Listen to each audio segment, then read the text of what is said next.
बिस्मिल्लाहिर्रहमानिर्रहीम अस्सलाम वालेकुम। This is Ahmed Gaur Sheikh from Pakistan. नाजरीन, इस वक्त सारी दुनिया की नज़रें ईरान और अमेरिका की टेंशन के ऊपर हैं और जंग के इस माहौल में आपको बहुत सारी न्यूज़ सामने आएंगी, अफवाहें सामने आएंगी, प्रोपेगेंडा भी सामने आएगा, क्योंकि अभी तक ऐसी कोई बाकायदा जंग नहीं हुई है। जो भी बातें हो रही हैं वो जो ईरान की इसराइल के साथ अभी जून के महीने में जो क्लैश हुआ था उसके ऊपर बेस कर रही हैं कि ईरान ने किस तरह से जवाब दिया था।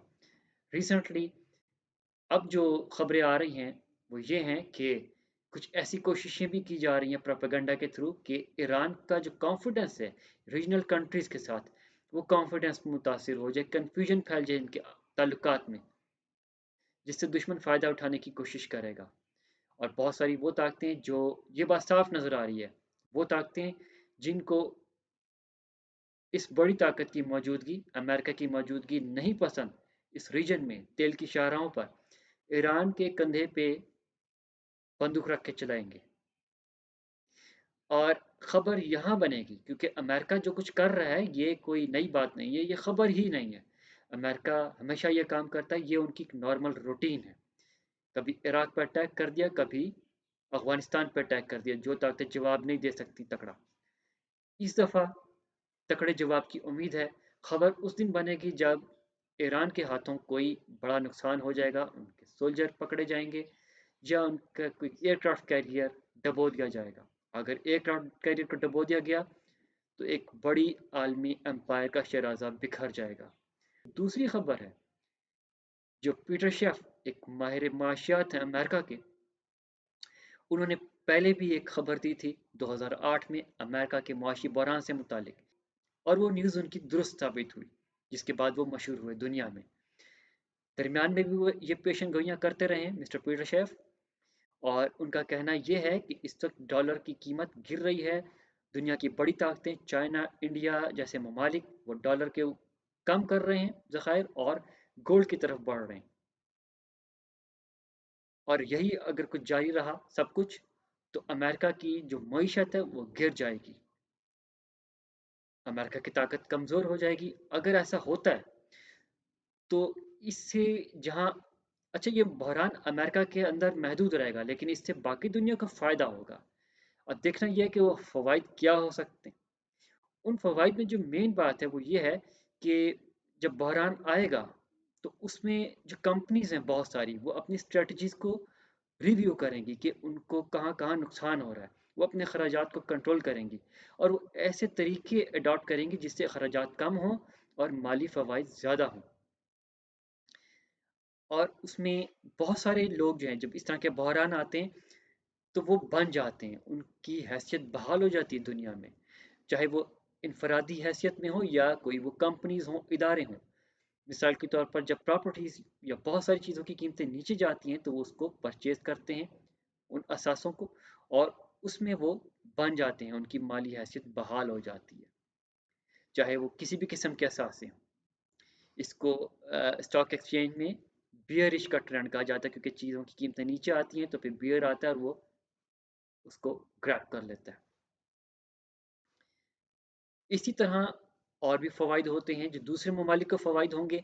बहुत सारी ऐसी चीज़ें जैसे कि गोल्ड है या और बहुत सारी प्रोडक्ट्स जो दूसरे ममालिक में पैदा होती हैं, तेल है, उन चीज़ों की कीमतें बढ़ना शुरू होंगी, और जब वो मुल्क अपनी चीज़ों को बेचेंगे दुनिया में तो उनकी चीज़ें अच्छे दामों में बिकेंगी, इससे उनको माली फ़ायदा होगा। और दूसरा फ़ायदा दुनिया को ये होगा कि अमेरिका में जितनी चीज़ें पैदा हो रही हैं उनकी कीमतें नीचे चली जाएंगी। वो चीज़ें जो दुनिया अमेरिका से ख़रीदती है उनके लिए ख़रीदना आसान हो जाएगा और वो अमेरिका से तजारत बढ़ा देंगे। एक और फ़ायदा जो दुनिया को पहुंचेगा, चूँकि डॉलर की कीमत मुतासिर हो जाएगी, तो जो ममालिक डॉलर में जिन्होंने कर्जा लिया हुआ है उनके लिए आसान हो जाएगा कि वो कर्जा कम हो जाए या ख़त्म हो जाए। और एक और फ़ायदा जो बाकी दुनिया को पहुंचेगा, दुनिया में सिर्फ डॉलर ही नहीं है, दुनिया सिर्फ डॉलर पे इंहिसार नहीं करती, दुनिया में बाकी करेंसीज भी हैं, युआन भी है। ब्रिक्स में शामिल होने वाली जो करेंसीज हैं ममालिक, उनकी जो करेंसीज हैं, युआन है, रशियन रूबल्स हैं, उन करेंसीज की हैसियत बहाल होगी, उनकी अहमियत ज़्यादा होगी, दुनिया में एक तवाज़ुन पैदा होगा तजारत की शक्ल में। ان خبروں کے ساتھ ساتھ جو ایک اور خبر سامنے آ رہی ہے وہ بھی امریکہ کے لیے ناخوشگوار ہے۔ امریکہ کے نظام انصاف نے 30 لاکھ صفحات پر مشتمل کچھ فائلز جاری کی ہیں۔ ان فائلز میں 2000 کے لگ بھگ ویڈیوز ہیں، کچھ 2 لاکھ کے قریب تصاویر ہیں جن کا تعلق بڑے بڑے ناموں کے ساتھ ہے، جن سے یہ بات سامنے آتی ہے کہ جو امریکہ کا ایک بڑا نام ہے بل گیٹس کا، ان کو جسم فروش خواتین ہیں، ان کے تعلق سے ایسی بیماریاں ان کو ہو چکی ہیں جس کی وجہ سے بل گیٹس کی وائف نے بل گیٹس سے ڈیورس لی۔ نام یہاں پہ رکتا نہیں ہے، اس سے جو بڑا عالمی نظام ہے، جو یہ چہریں ان کے پردے فاش ہوتے ہیں، اس نظام کا جو کرپشن ہے وہ سامنے آ رہی دنیا کی۔ اب یہ بھی پتہ لگتا ہے کہ یہودی مسٹر ٹرمپ کو بلیک میل کر رہے ہیں اور ان کی وہ ویڈیوز ان کے پاس ہیں جس کی وجہ سے ٹرمپ کو بلیک میل کیا جا رہا ہے کہ اگر انہوں نے ایران کے اوپر اٹیک نہ کیا تو وہ خفیہ ویڈیوز وہ ریلیز کر دی جائیں گی۔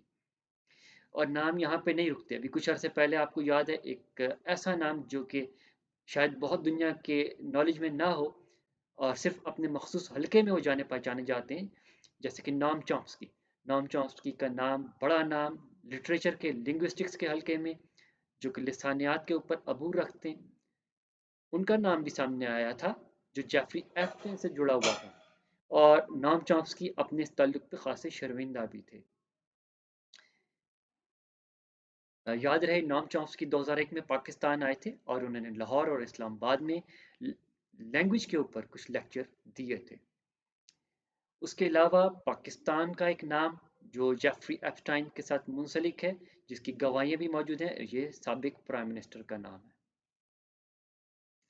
ان خبروں کے ساتھ ساتھ پاکستان سے جو اچھی خبر موصول ہو رہی ہے وہ یہ ہے، جو کہ پاکستان کے وزیر داخلہ کے مشیر خرم شہزاد کی طرف سے سامنے آ رہی ہے، اور وہ یہ ہے کہ پاکستان نے وقت سے پہلے تقریباً 13 ارب ڈالر کا قرضہ واپس کر دیا ہے، اور یہ قرضہ پاکستان کے اداروں سے ہی لیا گیا تھا اندرونی طور پر۔ اس کا باہر والے قرضوں سے کوئی تعلق نہیں ہے، یعنی کہ باہر والے وہ قرضے ہیں جو کہ آئی ایم ایف ہے یا ورلڈ بینک ہے یا چائنا یا سعودی عرب، اس کا تعلق ان سے نہیں ہے۔ جو اندرونی اداروں سے جیسے اسٹیٹ بینک سے پاکستان نے قرضہ لیا ہوا تھا، جو کہ پاکستان کے بانڈز کی شکل میں تھا یا دوسرے ٹریجریز کی شکل میں تھا، وہ پاکستان نے واپس کر دیا ہے، اور یہ پاکستان کی معیشت میں بہتری کا ایک مثبت اشارہ ہے۔ اللہ تعالیٰ مشکلات میں آسانیاں فرماتا ہے۔ اللہ حافظ۔ پاکستان زندہ باد۔